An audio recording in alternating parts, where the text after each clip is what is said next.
I didn't realize how much control can hide inside politeness until I started thanking my wife for things she'd taken from me, thanking her for being patient when I asked questions, thanking her for explaining calmly why I was wrong to feel hurt. We'd been married for 10 years, and on the surface we were the kind of couple people admired. Quiet, thoughtful, emotionally literate. We didn't yell. We didn't fight in public. What no one saw was how often I swallowed my reactions to keep that image intact. I thought restraint meant respect. I didn't see how often it meant surrender. Somewhere along the way, I stopped trusting my own instincts and started borrowing hers because they sounded more reasonable. She had a way of guiding conversations without ever seeming dominant. If I brought up something uncomfortable, she'd tilt her head and ask what I needed in that moment. It sounded supportive, but somehow the answer was always the same. I needed to regulate myself better. She used careful language, processing growth, emotional responsibility. I started feeling embarrassed for reacting at all. When something bothered me, I'd sit with it until it felt small enough not to mention. That felt like progress. I told myself this was what maturity looked like. Choosing peace over conflict. What I didn't realize was how often peace required me to disappear just enough to be convenient. The first concrete sign that something was wrong didn't come from her phone or her schedule. It came from my own hesitation. I noticed how often I paused before speaking, mentally editing sentences so they couldn't be misinterpreted. When I did speak, I softened everything with apologies I didn't mean. I might be overthinking this, became my default opening. That should have alarmed me. Instead, I told myself I was learning to communicate better. Then one night, while checking a shared email account for a receipt, I saw a thread I didn't recognize.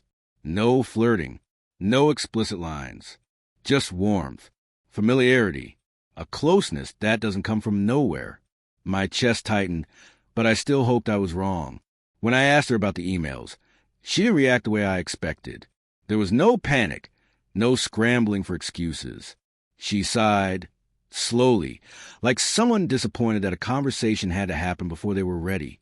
She said the messages weren't romantic, that they were intellectual, emotional. She said I was reducing something meaningful into something ugly because I was uncomfortable with nuance. When I told her felt intimate, she nodded and said intimacy wasn't ownership. That line stuck with me. It sounded profound, almost enlightened, but it left no room for my hurt to exist without being framed as a flaw.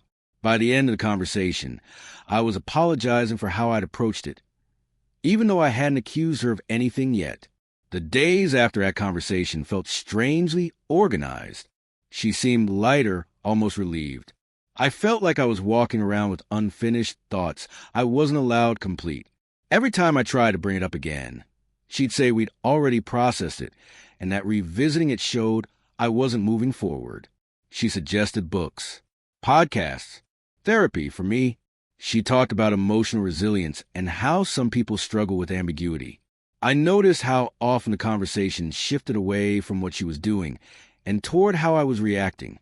My discomfort became evidence that she'd been right to keep things private. I started wondering how long she'd been planning for this moment. How many conversations I'd missed before I even knew there was something to confront. The first real twist came when I realized she'd already been talking to other people about us. A mutual friend asked how I was holding up, with a tone that suggested concern, not curiosity. Later, I learned she described me as emotionally overwhelmed, someone who struggled with insecurity and needed reassurance. It wasn't a lie exactly, but it wasn't the truth either. It framed her as patient and me as unstable. Any emotion I showed now didn't look like betrayal. It looked like confirmation. I felt like I'd walked into a story that had been circulating quietly without me, where my role had already been defined before I knew I was being cast. I asked her directly if she was still talking to him. She didn't hesitate. She said yes, but only in a way that felt emotionally responsible. Cutting him off abruptly, she explained, would be unhealthy and reactive. She said she needed closure, space to understand what the connection meant to her. When I told her that hearing this made me feel unsafe in my own marriage, she looked genuinely surprised. She said I was framing my discomfort as a boundary, when really it was fear trying to control her. That sentence stayed with me.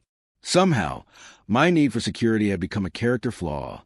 I remember sitting there thinking how carefully the language worked, how every word positioned her as thoughtful and me as unreasonable. Another shift happened quietly after that. I started noticing how she remembered our conversations differently than I did. Small things at first. Phrases I didn't recall using, tones I didn't recognize. When I questioned her memory, she was always confident, calm, certain. She started keeping notes on her phone, saying it helped her track communication patterns. I laughed it off until I realized I was starting to doubt my own recollection.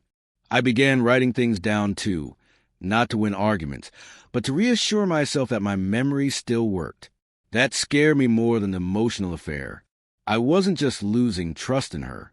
I was losing trust in myself. The moment I stopped explaining myself, everything changed. I answered her questions briefly. I stopped softening my words. I stopped apologizing for emotions that hadn't done anything wrong. Her calm didn't hold. It cracked into irritation, then into accusation. She said I was withdrawing, shutting down, being passive-aggressive. The same behavior she'd once praised as mature were suddenly framed as cruel. Watching that switch flip was clarifying in a way nothing else had been. It showed me the rules had never been about growth or communication. They were about predictability. As long as I stayed easy to manage, everything stayed peaceful. The moment I wasn't, the peace vanished. I didn't decide to leave all at once. The idea crept in slowly, usually late at night when I replayed conversations and realized I was exhausted before they even started. I noticed how often I rehearsed explanations in my head, how I'd justify a feeling before she questioned it. That was the moment I understood how deeply I'd adapted. When I finally told her I needed space, she didn't ask what I needed. She said I was running away from growth. That leaving meant I was choosing comfort over accountability. I didn't argue. I packed a bag and stayed with a friend. The quiet that night felt disorienting. No one correcting my tone. No one reframing my thoughts. For the first time in years, my feelings existed without needing permission. The messages started almost immediately. Some were reflective, gentle, almost loving. Others carried disappointment sharpened by certainty. She said she didn't recognize me anymore, that I'd changed. She was right, but not in the way she meant. Friends I trusted finally heard the full story. A few admitted they'd noticed how carefully I spoke around her, how often I second-guessed myself mid-sentence. One friend said something that stayed with me. You always sounded like you were trying to be understood instead of just being heard. That distinction hit hard. I realized how rare it had been for my feelings to simply land without being analyzed. Therapy became a mirror I didn't know I needed. I talked about the emotional affair, yes, but more about how every disagreement ended with me questioning my own reactions. My therapist pointed out how often I described myself using her words. Overly sensitive, reactive, difficult. When asked if those labels felt true outside the relationship, they didn't. That realization was devastating and relieving at the same time. It meant I wasn't broken. I'd been adapting to survive in a system where clarity was treated like a threat. The grief that followed wasn't just for the marriage, but for the years I'd spent negotiating my reality instead of trusting it. When we finally talked about separating, it was quieter than I expected. No shouting, no dramatic lines. She said she hoped one day I'd understand what she'd been trying to teach me, that she wished I were more open to discomfort. I listened without interrupting, which seemed to frustrate her more than arguing ever had.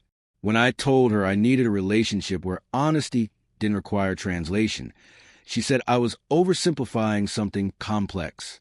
I realized and how often complexity had been used to excuse harm. Logistics followed, money, schedules, paperwork. But emotionally, I felt lighter with every decision. I started reclaiming small things I'd given up without noticing. Music I liked, opinions I'd softened, routines I'd abandoned. None of it felt revolutionary. It felt like returning property to its rightful owner. The weeks that followed were uneven. Some days I missed her deeply, especially the version of her that felt thoughtful and composed. Other days, I felt a clarity I hadn't known was possible. Friends noticed a change before I did. They said I sounded steadier, less careful. I stopped asking permission for my feelings. Therapy continued, not to fix me, but to help me trust myself again. I learned how often I confuse calm with safety, explanation with accountability. The grief came in waves, not just of marriage, but for the years I'd spent editing myself down to be acceptable. Letting that grief exist without correcting, it was its own kind of healing. If you're reading this and something in your relationship feels intellectually exhausting instead of emotionally safe, pay attention, especially if your feelings are constantly being reframed or managed. Love shouldn't require you to doubt your memory to keep the peace. Leaving wasn't brave in a cinematic way. It was quiet, terrifying, and necessary. I didn't walk away because I stopped loving her. I walked away because I started trusting myself again. And if clarity feels like a threat to your relationship, if asking for honesty makes everything suddenly complicated, that might already be the answer you're looking for.